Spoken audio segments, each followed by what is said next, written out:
if you bully men out of the public square and you sort of demonize and ridicule and almost make illegal healthy, normal male behaviors, which is happening in schools and colleges for sure, and it's also happening in the public square. If you make it okay to say almost anything about men, if you sort of bully men out of public life, bad things happen, and people have to that has to come out somewhere. And to your point, fortunately, we do live in evolved enough times where most of the time it's just men letting off steam on the internet and comment sections, I think.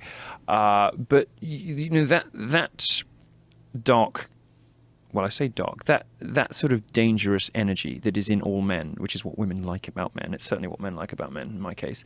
Root of all the best sex, the reason we went to the stars, the built civilizations, the stuff that makes men awesome, does have a flip side to it, and it's it can be dangerous. Men can be dangerous, but it also can be managed, of course. But it can't be managed if you lie about it. It can't be managed if you pretend that you can talk your way out of it, and it can't. In particular, and most importantly, women can't protect themselves from it if they are lied to about it.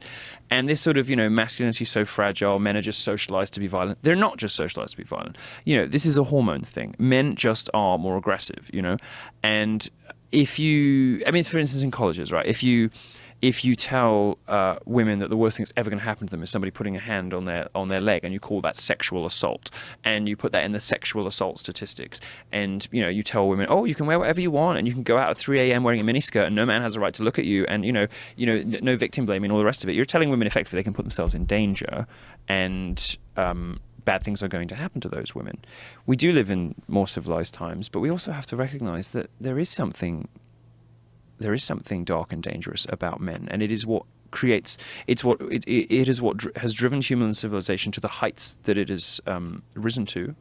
But it is also why men fill most of the prisons, right? The sublime geniuses and the knuckle-dragging apes of our species are both male, right?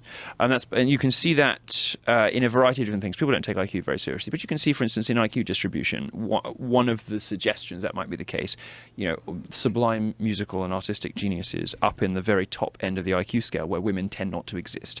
Likewise, down in the knuckle draggers, 70 and 80 IQ, women tend not to exist down there either. Men are more variable than women in general. Men are more complex, I think, than women in some ways. And there's the idea that you can just sort of BuzzFeed your way out of rape in civilization is just insane. BuzzFeed your way out.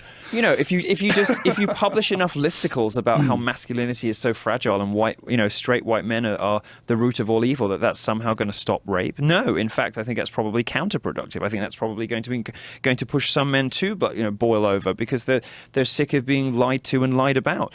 But the good news is rape has been going down for 30 years. American college campuses are probably the safest place you could possibly be as a young woman in America today, despite what the left tells you and the lies it tells you about, about all sorts of things. We're in a good place, but the left won't say that or acknowledge victory, because that'll put them all out of business.